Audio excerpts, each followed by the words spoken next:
Passengers of Flight 784... Buong mundo'y libutin! Sumama na kayo sa amin!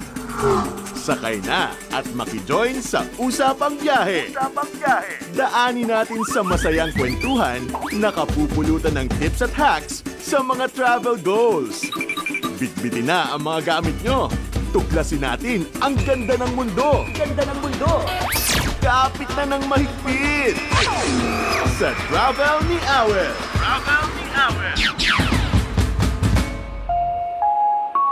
This is a reminder to all passengers for Flight Radio sa Istrenta.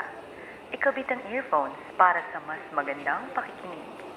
Ayusin ang signal para malinaw ang TV o gadget. We are ready to take off. And last call for passenger Owl Pass. Owl Pass, you're on the air.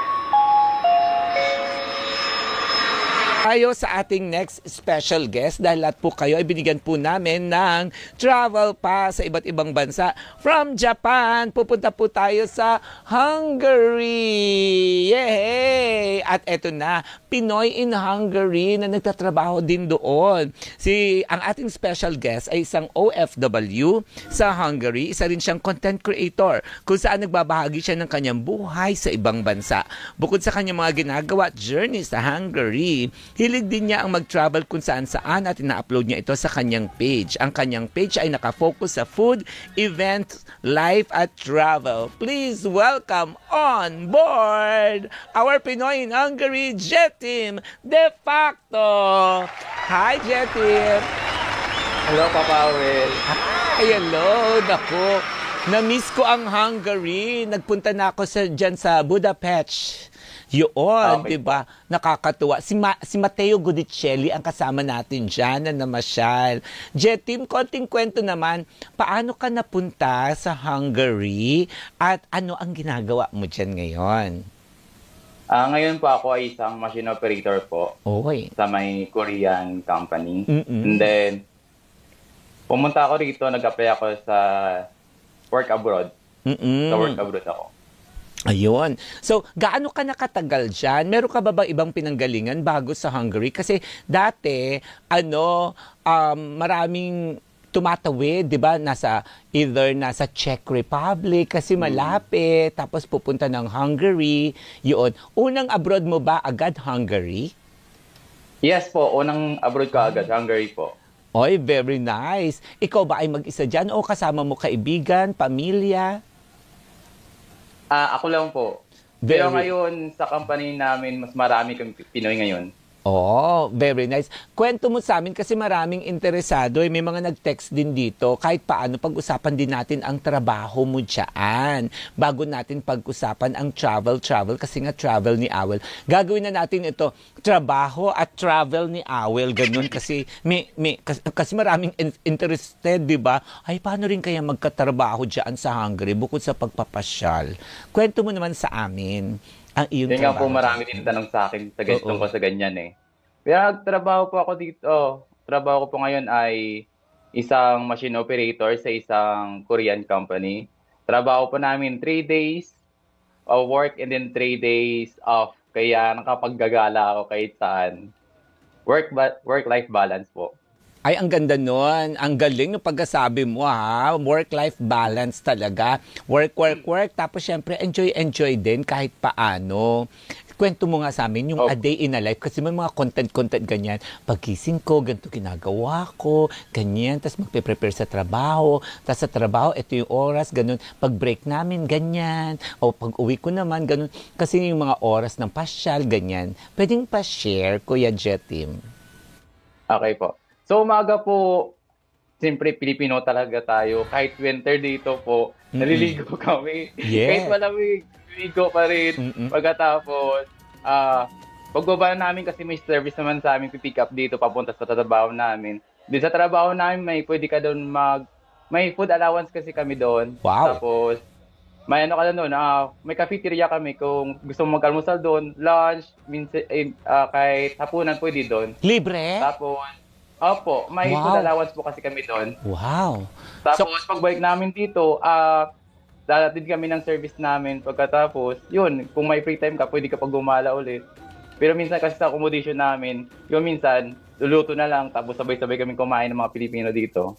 Oo, kasi syempre namimiss nyo rin yung mga Filipino food, yung mga gusto magluto, di ba? Oy, may adobo or may paksiw ako dito, dayo kayo, kain kayo, ganun, di ba? May mga ganyan. Parang Ayo po. All-time favorite po talaga adobo dito kasi pang matagalan kahit ilang ano na init na. Totoo. Yun. Marami dito. Tsaka kung malamig dyan, hindi basta-basta napapanis ang adobo. Mas maganda nga yung triple cook adobo. Habang tumatagal, lalong sumasarap ang adobo. Tapos pag ubus na ang sabaw, iprito. Ang sarap din pritong adobo, di ba? Oo po. Adobo talaga dito kasi pang matagalan. Tapos, kasi pag misang adobo ka lang, marami yan na. For 3 days na naming ulam yun. Makatibid na kami rito. Very At saka nice. hindi nagano magluto ng luto. Correct, ganon. Parang naiisip tuloy ng mga Pilipino, wow, ang sarap naman magtrabaho dyan sa Hungary. Ang gaang yata ng trabaho, may food allowance pa, kakain kahit ano. Magaang ba talaga ang trabaho mo dyan? O may kabigatan din, Kuya Jetim? Magaan po, pero depende sa company. Marami na kasing Pilipino dito ngayon at saka maraming company na rin nag-hiring ng mga Pilipino. Tapos sa amin kasi, magaan talaga trabaho namin. Pindot-pindot lang. Sometimes kapag mag-deliver ka ng mga material, yun, magaan lang talaga siya. Oo, kasi machine-machine, Depende no? sa company, yun lang. Tama naman. Dapat legal at maganda ang kumpanya na mapuntahan mo. 'Di ba? Ganyan. Exactly. Oo. Jetim, eto nga, sabi ni Teresita Atienza, wow, 3 days work lang, dami niyang oras mag-travel. Sabing ganon. Si Ruby Descalzota naman, taray, nasa Hungary, sana all. Sabi, maganda rin daw dyan, sabi ni Jocelyn Bandalaria, kasi si Jocelyn, nasa Paris, France. Mag-connect kayo, total nagme-message kayo dyan sa YouTube para lumawak ang network ninyo. Di ba? Sabi nga Dr.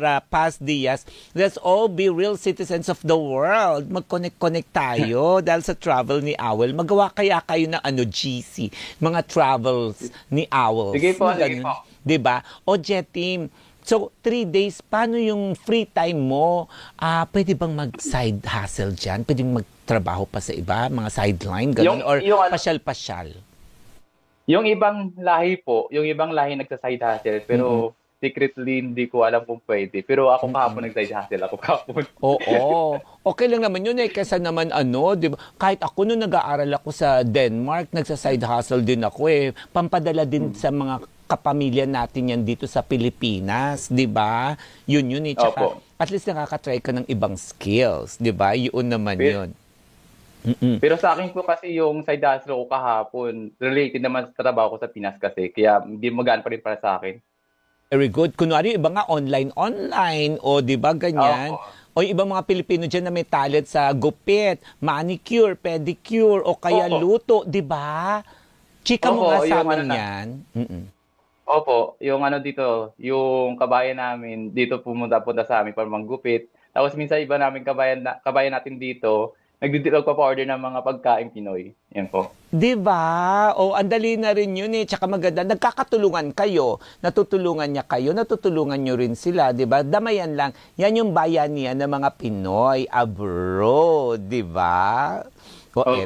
Eto na. Ininggit mo kami ng bonggang-bongga sa iyong trabahong napakagaang at napakagandang lugar dyan sa Hungary. Idiretso na natin. Ipasyal mo nga kami virtually. Ano-ano ba yung pwedeng puntahan dyan? Kunwari, pagpupunta nag-tour ng Europe at napuntahan ng Hungary. Saan-saan mo ba kami pwedeng ipasyal dyan? Yung mga napuntahan mo na, Jetim, tsaka yung mga kinokontent mo. Okay po.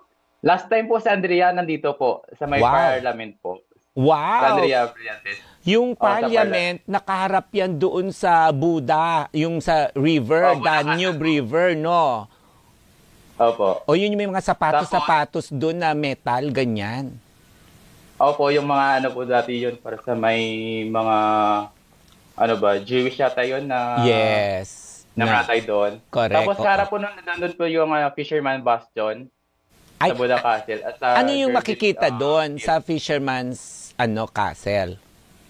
Po siya, parang castle po siya. Tapos, malapit siya sa may simbahan ng Matthias Church. Yun po. Jetim, uso pa rin ba dyan? Kasi nung huli akong pumunta dyan, bumili lang ako ng €5 na ticket. Yung €5 na yun, half on, half off na. Sasakay ako ng bus, pupunta na ako sa next destination, tapos bababa na naman ako, pupunta na naman ako, hanggang makapunta tayo dun sa Buda, tsaka dun sa Pech. Si Kuya Alvin El Chico, nagpunta dyan, na-explain niya na rin, di ba yun meron 2 lugar dyan, kaya tinawag na Buda Pech. Budapest po kasi yun, Buda tsaka Pech. Pero Pech talaga daw yan, Pechi, di ba? Buda Pechi, ganyan. Yung merong UNESCO Heritage na mataas dyan sa harap ng kwento mo nga sa amin yung magkaharapan na yon na hinati sa Buda tsaka sa Pest. Yung magkasintahan po na yon na bawal po yung yung magkasintahan na si Buda at saka si Pest. Magkasintahan po silang dalawa yon. Kaya hinati. Yun. Meron siyang bridge. Yung bridge po nagko-connect Yung pinakasikat po ng change bridge po ang pinakasikat dito ngayon.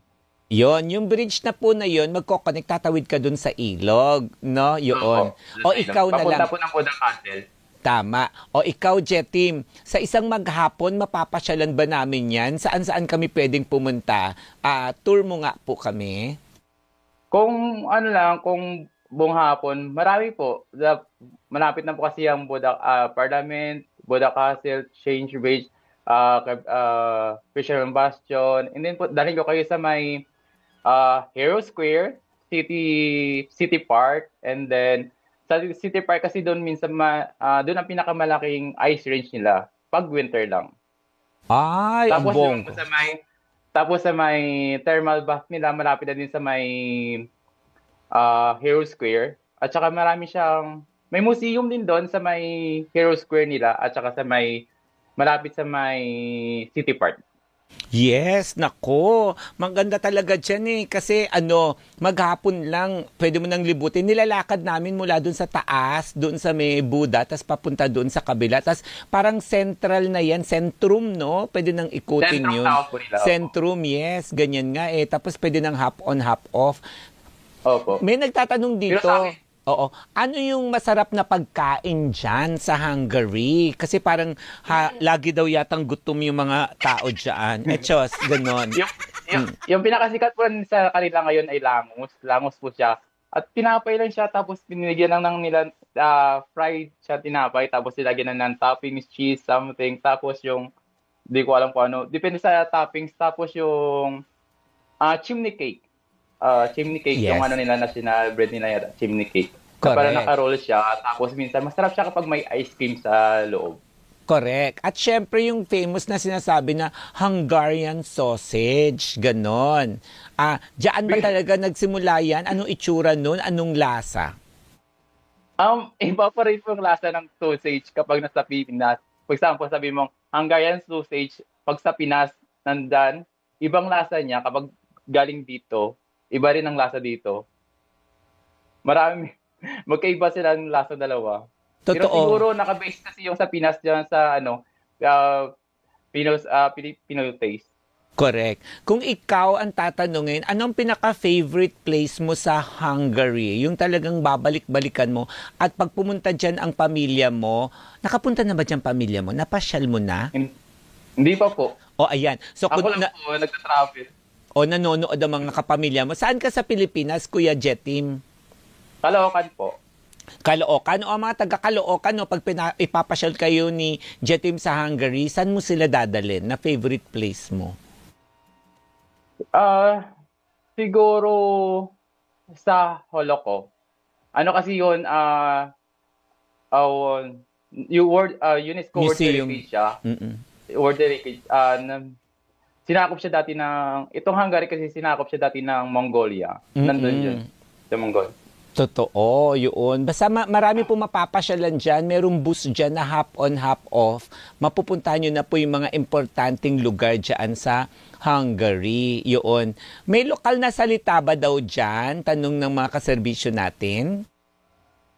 Lokal na salita po, basic po ito siya, sabi nila na kapag hi, see ya. Kapag, minsan, baliktad nga, for example, pag goodbye, hello, pag sabi nila, ganun. Siya, pag thank you naman, kasanam, thank you very much, kasanam sipan. Ganun. Ayun. Mga basic lang po. Ayun. Kaya dahil dyan, may pa-challenge kami sa'yo kahit paano, kahit konti. Kaya mo bang i-translate sa lokal na salita dito sa ating lengua de viaje, yung salita na ito, libutin natin ang buong mundo, mag-travel na tayo. Kaya ba yon? O sama na kayo, magbiyahe kayo dito sa Hungary? Mamasyal tayo. Sige, Kaya mo try ba ko yun? mamaya. Try mo ha. Sige, isipin mo muna ha. Kasi Oo. i-challenge ka sa lengua de viaje. O kaya kahit anong salita. Kunwari, masarap dito sa Hungary, pasyal na tayo. Ganon. Kaya yon? Okay po. Parang Sige yung po. mga Subukan ganon ko lang. mamaya. Subukan mo maya-maya. Sige. Opo. Pero bigyan mo kami ng tips sa mga Pilipino na gustong magtrabaho dyan o mamasyal. Ano yung mabibigay mong tips sa amin? Ano po, kapag gusto magtrabaho dito, dapat legit. Kasi mahirap na kapag illegal. Sa ngayon po, marami talagang hiring from Pinas. Pero depende, piliin nyo pa rin yung legit. At saka marami kasi yung scam ngayon. Tapos, dito naman kasi wala namang ganong problema. Problema yun lang dito, lamig lang talaga pag hindi tayo saray kasi sa malamig. Yun naman po. Correct. Ayun. Ako, maraming salamat sa iyo, ha? Jet Team, ang ganda ng mga sharings mo. Pero eto na ang pa-challenge namin sa iyo. Sa yung lengguwahe dyan, pasyal na tayo sa Hungary. O kaya libutin natin ang mundo, mag-travel na tayo para sa ating lengua de viaje. Hintay mo sabihin ko sa iyo na use it, ha? Lengua de viaje. Sagit lang po, Mga lingwaheng hindi maintindihan, mga terminolohiyang nalalabuan. Ating pag-usapan sa Lengua de Viaje. Eto na nga sa lengua de viaje natin. Sabi nga niya, ang goodbye daw doon, hello. O kaya, bago muna tayo mag-hello sa kanya, hindi pa tayo mag-goodbye, sasalang muna si Jet Team de facto, ang Pinoy in Hungary guest natin ngayon. Kuya Jet Team, sa Hungary ang tara, libot na tayo, pasyal tayo, libutin natin ang mundo. Use it! Use it! Sagit.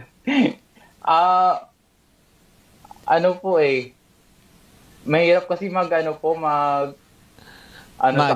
lingwahe nila. Sige, kung Mahirap ano na lang kasi gusto mong i-recast. i-translate. Paano mo sasabihin yun? Parang mag-anyaya ka na, biyahe tayo or pasyal tayo, ganun. Ano mas gusto mo? Gutom na ako, kain na tayo sa Hungary. Ganun. Paano mo ita-translate? Kain na tayo o paano ganyan? Use it? Iterem. Iterem. Iterem na kasi alam ko po eh. Basic lang po kasi talaga ako. Okay naman yun. Ano ibig sabihin ng iterem? Kain po. Kain. Ayan, at least walang magugutom sa Hungary. Iterem. Ganon. Iterem. Sige, ayan. Itirimtas mo na yung sausage. Yun, itirimtas yun. Iterem yun pala, pagkakain, iterem. It nang din. It na rin, parang ganon. Iterem, di ba? Ayun. Thank you very much sa iyo, Kuya Jetim, de facto Pinoy in Hungary. Please, invite your subscribers o yung mga hindi pa nagsusubscribe sa'yo to follow you. At pag in-upload mo to, i-tag mo ang Teleradyo Serbisyo kasi malapit na tayo mag 1 million subscribers. Go, Jet Team! Thank you po sa opportunity ito ngayon. Kung gusto nyo po ako, kung gusto nyo lang so follow my YouTube channel. Jeremiah Timothy. And then sa my page ko po sa Facebook ay Pinoy in Hungary. Yun lang po. Nag-travel na rin po ako dito around the Europe po. Pero sa ngayon, konting bansa pa lang na travel po. Yay! Lagi ka pong mag-ingat dyan, Kuya Jetty. Magpapagutom sa Hungary, laging kakain, at lagi ka sana maging matagumpay at dumami pa ang subscribers mo at maging successful ka. Thank you very much, Kuya Jetty. De facto, Pinoy in Hungary. Naku, si Ate Jo